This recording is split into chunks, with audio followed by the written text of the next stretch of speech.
함께 나눌 하나님의 말씀 신약성경 요한복음 19장입니다. 요한복음 19장 14절로 22절까지 말씀 함께 같은 목소리로 말씀을 읽도록 하겠습니다. 요한복음 19장 14절로 22절까지 말씀입니다. 이날은 유월절의 준비일이요 때는 제6시라. 빌라도가 유대인들에게 이르되 보라 너희 왕이로다. 그들이 소리 지르되 없이하소서 없이하소서 그를 십자가에 못 박게 하소서. 빌라도가 이르되 내가 너희 왕을 십자가에 못 박으랴. 대제사장들이 대답하되 가이사 외에는 우리에게 왕이 없나이다 하니 이에 예수를 십자가에 못 박도록 그들에게 넘겨주니라. 그들이 예수를 맡음에 예수께서 자기의 십자가를 지시고 해골 히브리말로 골고다이라 하는 곳으로 나가시니 그들이 거기서 예수를 십자가에 못 박을새 다른 두 사람도 그와 함께 좌우편에 못 박으니 예수는 가운데 있더라. 빌라도가 패를 써서 십자가 위에 붙이니 나사렛 예수 유대인의 왕이라 기록되었더라.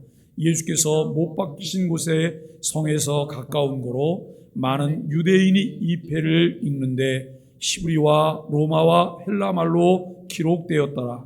유대인의 대제사장들이 빌라도에게 이르되 유대인의 왕이라 쓰지 말고 자칭 유대인의 왕이라 쓰라 하니 빌라도가 대답하되 내가 쓸 것을 썼다 하니라. 아멘. 함께 인사하겠습니다. 아시레. 오늘 우리는 요한복음 19장 14절로 22절까지 말씀을 통해서 십자가에서 선포된 유대인의 왕이라고 하는 주제로 함께 은혜를 나누려고 합니다. 토미 텐이라고 하는 분이 있는데 이분은 이런 말씀을 했습니다.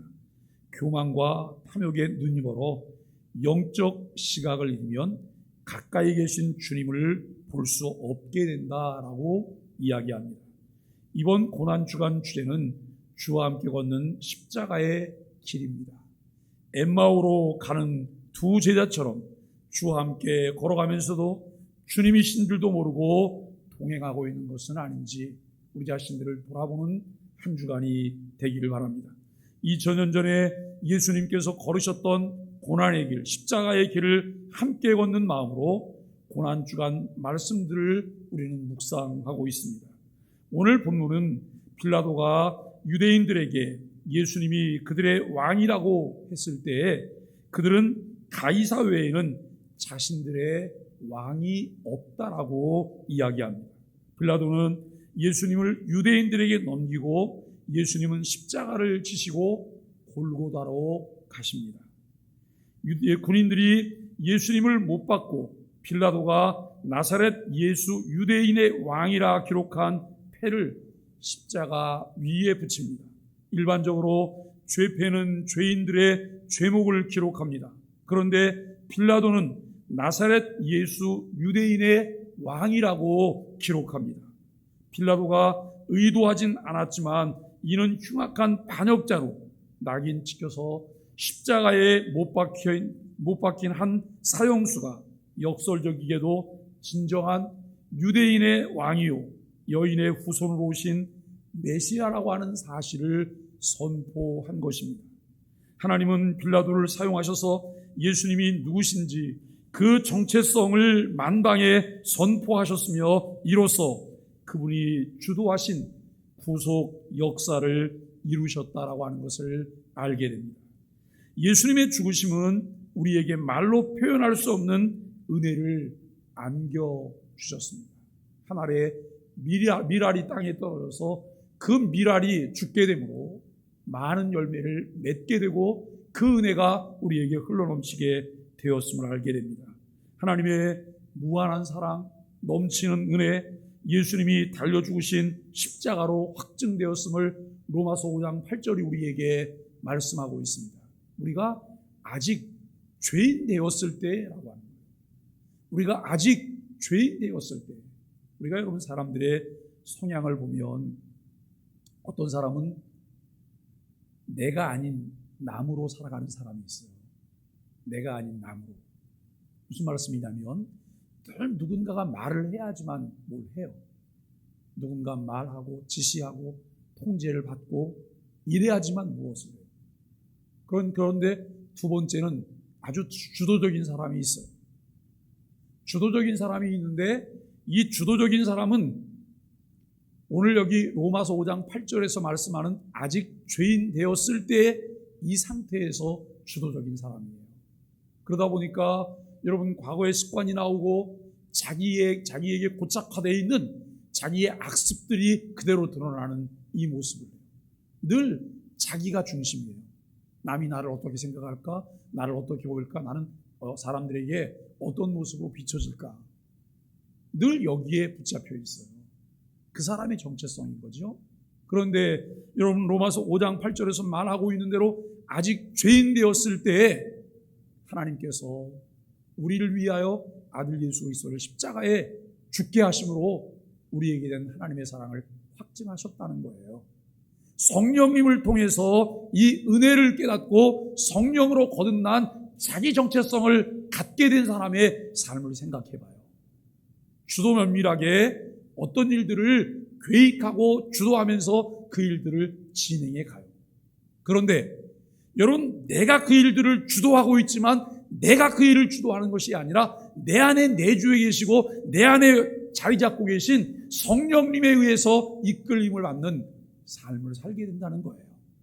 오늘 우리는 어떤 삶을 살고 있을까요? 늘 누군가에 의해서 끌려다니고 있을까요? 마치 아바타처럼. 우리가 여러분 그렇게 산다고 한다면 우리는 우리의 삶 가운데 내가 아닌 남으로 인생을 살게 되는 것이죠.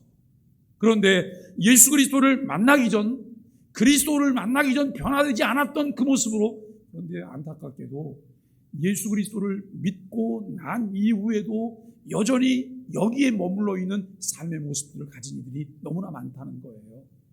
왜냐하면 예수님을 믿음으로 죄에 대한 책임은 분명히 해결이 되었어요. 다시는 누가 우리를 죄인이라고 정죄할 수가 없다는 거예요. 의의 옷을 입었기 때문에.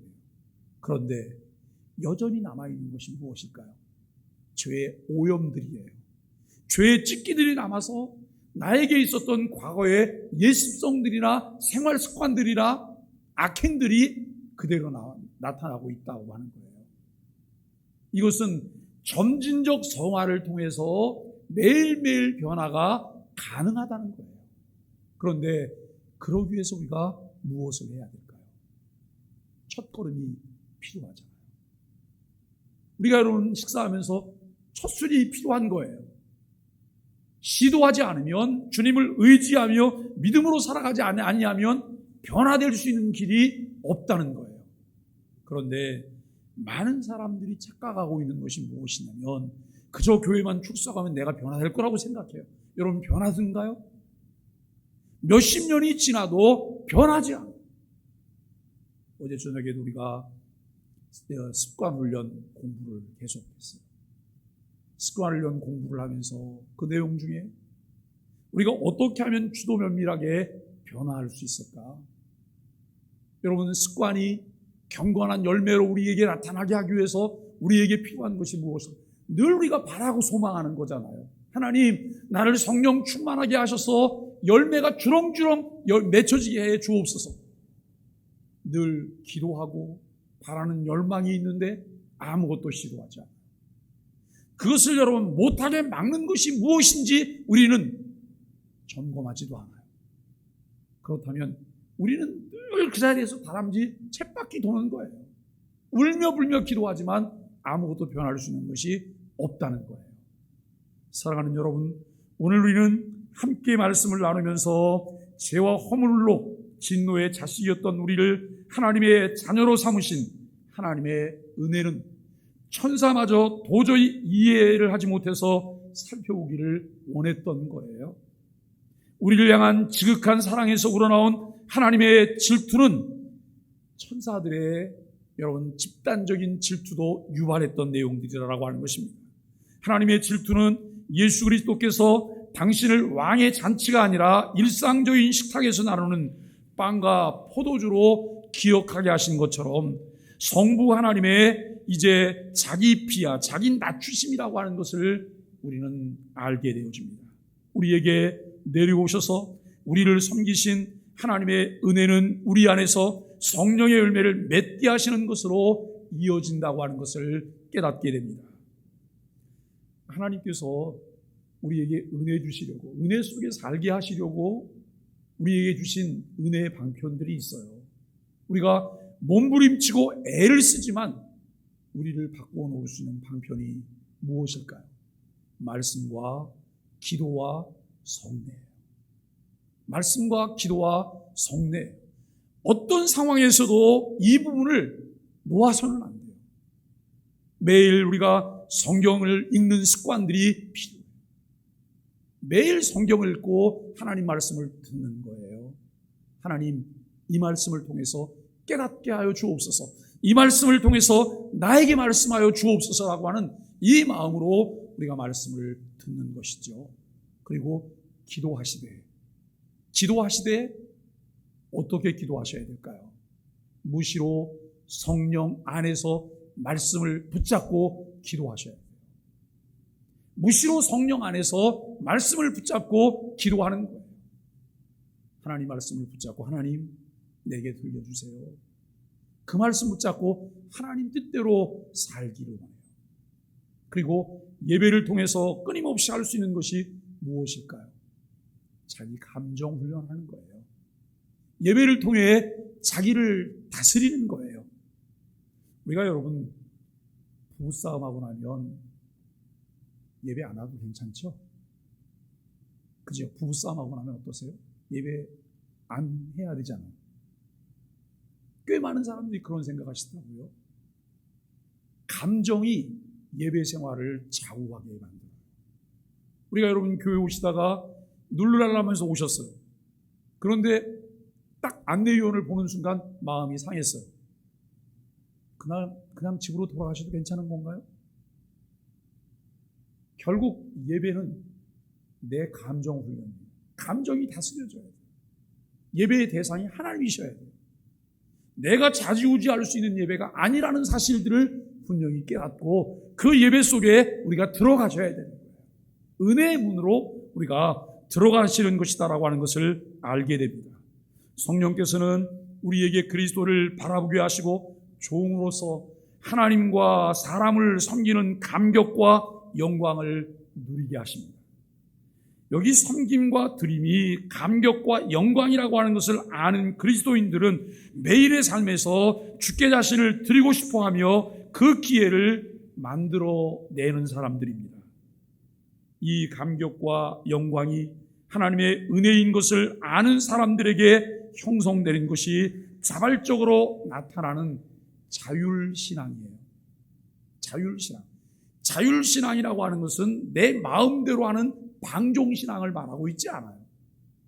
이미 하나님의 은혜가 나를 다스리고 있기 때문에, 그 은혜가 나에게 흘러넘치고 있기 때문에, 내가 하나님을 아는 지식들이 나에게 주어졌기 때문에 그 하나님을 아는 지식 안에서 우리는 자유를 누리는 신앙인의 삶을 살게 되는 거예요. 어떻게 하면 하나님이 더 기뻐하실까? 이것이 더 좋은 선택이지? 이것이 더 나은 것이야? 이것이 더 발전적인 것이고 이것이 내가 더 성숙한 모습을 갖게 되는 거야.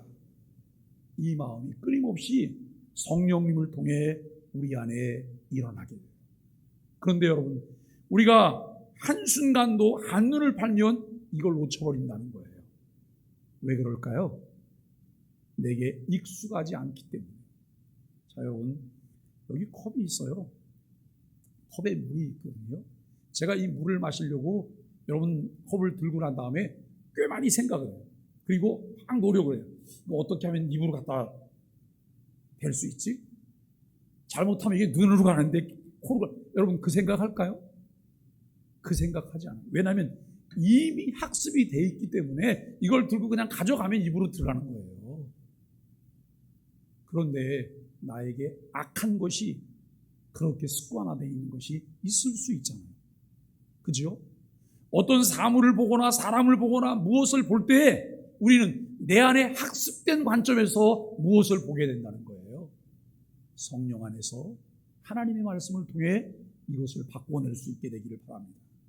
그래야지만 매몰되어 있는 그 통 속에 나에서 나올 수가 있는 거예요. 오늘 우리는 하나님이 주시는 하나님의 은혜, 그 은혜에 의해서 늘 우리 안에 자발적인 자율신앙으로 더 주께 영광을 돌리게 되기를 바랍니다. 어떤 굴레나 강요 통제에 의해서 행동하는 것이 아니라 자신 스스로 그렇게 섬기고 드리고 싶은 마음의 소원들이 끊임없이 일어나는 것이 신앙이고, 그러한 헌신이 교회를 세워가는 원동력이라고 하는 거예요. 자녀를 양육하시면서 언제 자녀들에게 잔소리를 하시죠? 자녀가 스스로 알아서 잘하면 잔소리를 하시나요? 여러분, 잔소리할 필요가 없어요. 가서 다독다독하면 돼요. 오늘 참 잘했다. 너 정말 잘했구나. 어떻게 이렇게 기특한 생각을 했어? 그런데 아이가 하는 것마다 마땅치 않은 일들을 하는 거예요. 그러면 그때 부모는 소가리를 해요. 입으로 잔소리하기 전에 벌써 수십 번 마음에 소가리를 해요. 그리고 난 다음에 아이에게 잔소리를 해요. 그래도 안 되면 아이에게 지침도 줘요. 그리고 따라다니면서 간섭해요. 왜 그럴까요? 잘못 가고 있기 때문에. 잘못 가고 있기 때문에. 오늘 우리가 신앙생활하면서 여러분, 우리에게 붙어있는 것이 있어요. 그게 뭐냐면 출애굽하지 못한 애굽에서의 습성들이에요. 죄의 모습들이 우리에게 있어요. 그래서 늘 노예 근성을 가지고 살아가요. 그런데 여러분, 출애굽하고 난 이후에도 여전히 과거로 돌아가려고 해요. 부추를 먹었고 마늘을 먹었고, 그리고 거기에는 먹을 것이 풍족했던, 뭐가 풍족했어요? 종로를 타면서 여러분 살지 못하고 죽을 지경이 돼서 그들이 매일 탄식하며 기도하고 울부짖었잖아요. 하나님께서 그 기도를 들으셨잖아요. 그럼에도 불구하고 과거를 그리워해요. 왜 그럴까요? 나에게 펼쳐진 하나님의 은혜와 말씀과 성령을 통해서 펼쳐지고 있는 미래지향적인 삶을 보고 있지 못하기 때문에 그래요. 말씀 속으로 들어가셔야 돼요. 하나님의 은혜 속으로 들어가셔야 돼요. 그렇게 될 때 우리가 주님과 함께 동행하면서 우리 자신들이 든든하게 세워질 뿐만 아니라 주님 중심으로 교회를 세워가는 신실한 일꾼들이 될 수가 있습니다. 이렇게 감격하여 은혜로 인하여 겸손하게 예수님을 따르는 모든 사람을 예수님은 영광 가운데 이 세상에 다시 오실 때에 그의 영광의 보좌에 함께 앉게 하시는 지극한 은혜를 베풀어 주시겠다고 약속하십니다. 우리는 그분의 과분한 영광과 그 은혜를 기억할 때마다 넘치는 감격으로 영원히 어린 양이신 예수 그리스도를 찬양하게 됩니다. 그 찬송은 시편 24편 7절에서 여러분 기록하고 있는 영원한 문들아 들릴지어다 영광의 왕이 들어가시리로다. 또 여러분 시편 24편 10절에 보니까 영광의 왕이 누구시냐? 만군의 여호와께서 곧 영광의 왕이시로다라고 여러분 승리와 감사의 찬양으로 영세무궁토록 영원한 하나님 나라에 울려 퍼지게 된다고 하는 것입니다. 이러한 찬송은 신약 성경에서 가장 아름다운 두 개의 찬송으로 기록됩니다. 로마서 11장 35절로 36절입니다. 만물이 주에게서 나오고 주로 말미암다가 주에게로 돌아갈지어다. 영광이 세세무궁토록 주께 있을지어다라고 말씀을 하죠. 그리고 여러분 요한계시록 5장 13절에서 찬양받으신 죽임당하신 어린 양, 그분을 찬양하는 이 모습들을 우리는 보게 됩니다. 어린 양 예수 그리스도의 희생을 영원히 감사하는 천상의 아름다운 찬송이라고 하는 것을 알게 됩니다. 오늘 본문 14절로 16절은 그는 우리 왕이 아니다라고 말씀합니다. 예수님의 재판은 6월절 준비일에 급박하게 진행이 되어집니다. 이는 예수님의 죽음이 유월절 어린 양의 대속적 죽음과 연결되어 있다고 하는 것을 암시하고 있습니다. 그런데 빌라도는 형량을 선고하는 대신 예수님을 유대인의 왕으로 선언합니다. 이 특별한 사건은 예수님이 왕이자 메시아로 죽으신다는 심오한 진리를 드러내고 있습니다. 십자가에서 예수님은 우리를 대신해 정죄를 받으시고 우리를 대신하여 죽으셔서 우리를 살리셨습니다. 예수님의 희생적 죽음으로 우리는 새로운 출애굽의 자유를 얻게 되었습니다. 보라, 너희 왕이로다라는 빌라도의 선언에 유대인들이 소리를 높여서 격렬하게 반대를 합니다. 그들은 예수님을 없애버리라고, 십자가에 못 박으라고 재차 요구하고 있습니다. 대제사장들은 심지어 이렇게 말을 해요. 가이사 외에는 우리에게 왕이 없나이다. 가이사 외에는 우리에게 왕이 없나이다. 참담한 배신이죠. 폐역하게 진정한 왕 메시아를 거부하면서 로마 황제에게 충성을 표하고 있는 모습입니다. 하나님의 백성에게 하나님의 왕권보다 더 근본적인 것은 없습니다. 하나님의 왕권과 통치를 거부하는 것은 구원의 소망을 포기하는 것이기도 합니다. 십자가는 인간의 반역과 불신에 대한 생생한 폭로임을 알게 됩니다. 대제사장과 그 무리의 촉구로 판결이 내려집니다. 빌라도는 정치적 야망과 유익을 위해 정의를 외면하고 예수님을 넘겨줍니다. 양심과 야심 사이에서, 양심과 야심 사이에서 갈등하다가 결국 현실적인 이익을 선택하는 얄팍한 인간의 모습을 보게 된다라고 하는 것입니다. 사랑하는 여러분, 오늘 우리 안에 얼마나 훈련된 경건이 깊이 있게 축적이 되어 있는가에 따라서 우리는 위기의 순간에, 어떤 순간에 우리의 삶의 태도들이 결정된다고 하는 것을 알게 됩니다.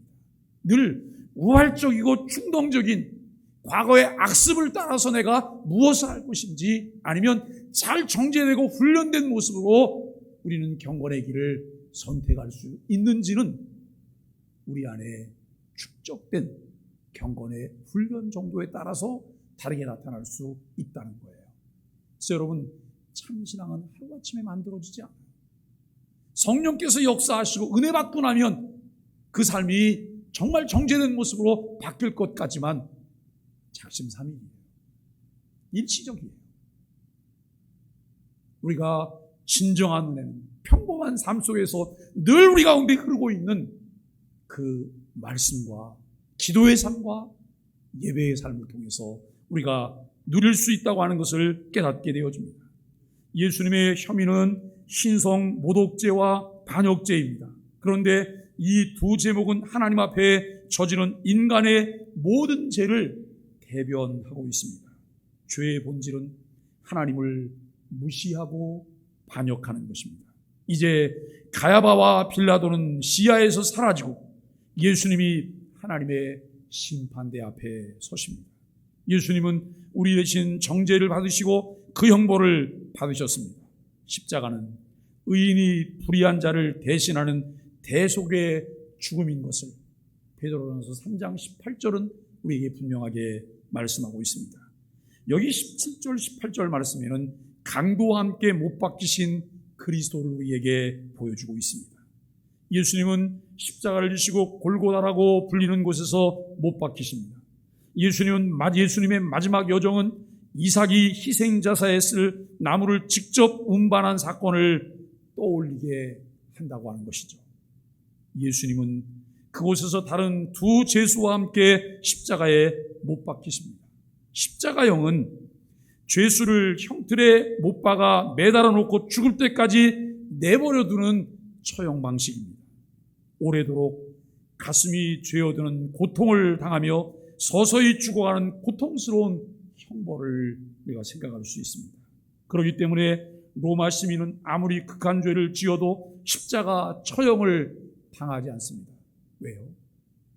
그들은 로마에 의해서 선택된 선민이기 때문에, 로마에 의해서 선택된 선민이기 때문에 채찍질하고 십자가 처형을 하는 것은 식민지 백성들에게만 해당되어집니다. 똑같은 죄를 범하였을지라도 그렇게 하고 있다는 거예요. 공평하고 공정하지 않은 이 모습들을 우리는 보게 되어진다는 것입니다. 여러분, 그러한 형벌은 하나님의 아들이신 예수님이 우리를 위해 온몸으로 당하셨습니다. 19절로 22절까지 말씀은 만왕의 왕이 못 박히시는 모습을 우리에게 보여줍니다. 빌라도와 제사장들 간의 긴장이 이제 이 죄패를 둘러싸고 계속되어집니다. 예수님의 십자가 위에 히브리와 로마와 헬라말로 나사렛 예수 유대인의 왕이라고 새겨진 죄패가 붙어 있습니다. 예수님은 참 거국적인 분이세요. 십자가에 못 박히실 때도 여러분 그 당시를 대표할 수 있는 세 언어를 다 사용해서 만방에 그가 나사렛 예수 유대인의 왕이라는 사실을 알리고 있다는 것을 우리는 보아야 합니다. 그런데 대제사장들은 이를 탐탁하게 여기지 않아서 자칭 유대인의 왕이라고 고쳐달라고 말해요. 유대인의 왕이 아니라는 거예요. 이것은 대제사장과 유대인들이 자기들의 마음을 표현하고 있는 거예요. 유대인의 왕이라고 하는 만왕의 왕이라는 것을 인정하고 싶지 않은 거예요. 그렇지 않기를 바라는 거예요. 왜냐하면 만일에 진짜 유대인의 왕이라면 자기네들이 엄청난 일을 하고 있기 때문에 결국 자신들이 주장했던 그 부분이 마지막 날 심판의 내용이 될 것이라고 하는 것입니다. 그럼에도 불구하고 여러분, 빌라도는 그때는 고집스럽게 말을 해요. 내가 할 것을 했다는 거예요. 너희들이 무슨 상관이냐? 너희들이 무슨 상관이 왜 참견하냐? 내가 쓸 것을 썼다. 나사렛 예수 유대인의 왕이라고 그가 여러분 그렇게 기록을 하였습니다. 이 문구는 빌라도의 명령에 따른 것이지만 하나님의 섭리와 손길이 있었다는 거예요. 저는 늘 이 지점을 참 좋아해요. 그리고 늘 이 지점 때문에 두려워해요. 사람이 마음으로 자기 길을 계획할지라도 그 길을 인도하시는 이가 여호와 하나님이세요. 마음의 경영은 사람에게 있어도 말의 응답은 여호와께로서 난다고 말해요. 그럼에도 불구하고 그것을 인정하지 않으려고 하는 어리석음이 인간에게 있어요. 이 어리석음을 바울은 이렇게 규정해요. 가시채를 뒷발질하는 거다. 가시채에 뒷발질하는 거다. 여러분, 우리가 오늘도 하나님이 주시는 은혜와 지혜 속에 살게 되기를 바랍니다. 하나님, 하나님의 것을 하나님의 것으로 인정하게 하시고 하나님의 방법을 받아들일 수 있는, 하나님의 길을 따라갈 수 있는 은혜를 베풀어 주옵소서. 기도할 수 있는 은혜가 있기를 바랍니다. 하나님이 당신의 아들이 왕으로 공포되도록 하셨습니다. 빌라도 역시 그 왕에게 심판을 받습니다. 십자가에서 끔찍하게 처형당하신 예수님이 만왕의 왕이라고 하는 사실은 변할 수 없는 진리입니다. 아무도 이것을 바꿔놓을 수 없다고 하는 것을 알게 되어집니다. 예수님은 하나님이 보내신 왕 메시아가 분명합니다. 유대 지도자들은 왕을 거부하고 그분을 제거하려고 했지만 하나님은 놀라운 섭리와 그 진리를 드러내셨습니다. 십자가는 간교한 자들이 예수님을 죽이는 처참한 형틀이었지만 하나님께서는 그가 진정 만왕의 왕이라고 하는 것을 선포하는 대관식이 되게 하셨다고 하는 것이죠. 사랑하는 소망의 가족 여러분, 예수님은 십자가의 모진 고통을 당하셨지만 우리에게 십자가는 하나님의 말할 수 없는 사랑입니다. 십자가 내가 처음 볼 때에 나의 마음에 큰 고통 사라져 오늘 믿고서 내 눈은 밝았네. 참 내 기쁨 영원하도다. 그 찬양이 나의 고백이 되기를 간절히 바랍니다. 거룩하신 하나님의 활동 무대인 이 세상에서 하나님이 구원의 본질을 가장 극명하게 드러내신 것이 십자가인 것을 알게 됩니다. 십자가에서 우리는 하나님을 만났습니다. 나 자신을 만났습니다. 진정한 의미의 새로운 삶을 시작하게 되었다고 하는 것이죠. 예수님 우리에게 그 희망의 문을 열어주시기 위해 십자가를 지셨습니다. 파멸 외에는 다른 선택지가 없었던 우리들의 운명의 짐을 예수님이 대신 짊어지시고 우리의 삶의 방향을 바꾸어 놓으셨습니다. 그래서 우리는 십자가에서 하나님을 사랑하도록 결정된 하나님의 그 사랑을 입은 나를 만날 수가 있습니다. 하나님의 사랑을 받은 자녀라고 우리의 존재를 규정할 수가 있습니다. 도덕적인 변화 이전에 정체성의 변화가 선행되었다라고 하는 것이죠. 우리가 십자가에서 대면하게 된 나는 더 이상 하나님의 저주 아래에 있는 사람이 아니에요. 그런데 여기에서 우리가 또 갈등하는 괴리감이 있어요. 그것이 무엇일까요? 정체성은 바뀌었어요. 의인이래요. 구원받은 자래요. 천국 백성이래요. 그런데 죄의 오염이 여전히 나를 지배하며 왕 노릇하려고 해요. 왜냐하면 우리가 왕을 바꾸지 않아요. 왕을 바꾸지 않아요. 과거 그대로 내가 왕이 되려고 해요. 그리고 여러분, 나를 지배하고 마음껏 부려먹으려고 했던 사단에게 왕권을 넘겨주고 늘 사단에게 예배해요. 그에게 순종해요. 그런데 진정 주님께서 우리에게 원하시는 것이 무엇일까요? 너는 왕이 바뀌었다는 거예요. 너의 정체성이 달라졌다는 거예요. 정체성의 변화에서 도덕적인 변화까지 예수 그리스도를 닮아가는 이 일을 우리에게 요구하고 있음을 알게 됩니다. 죄의 오염과 노예로 평생 살아가며 태어난 나도 아닙니다. 평생 다른 사람과 불화하며 살 수밖에 없는 나도 아닙니다.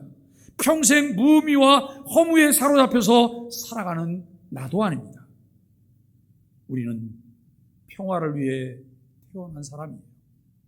이미 섬김을 받은 그 섬김으로 다른 사람을 섬기도록 태어난 사람인 것을 성경은 우리에게 가르쳐주고 있습니다.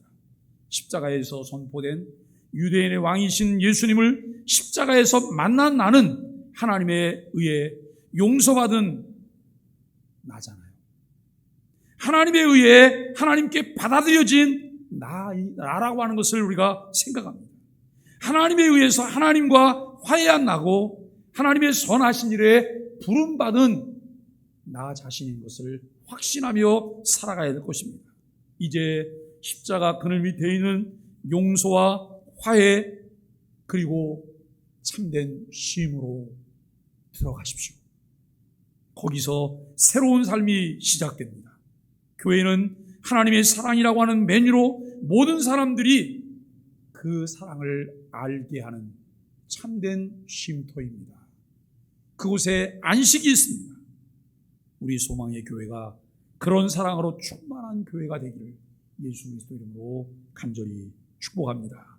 우리 함께 찬송하시고 간절한 마음으로 기도하시다가 응답받고 돌아가시는 새벽이 되기를 바랍니다.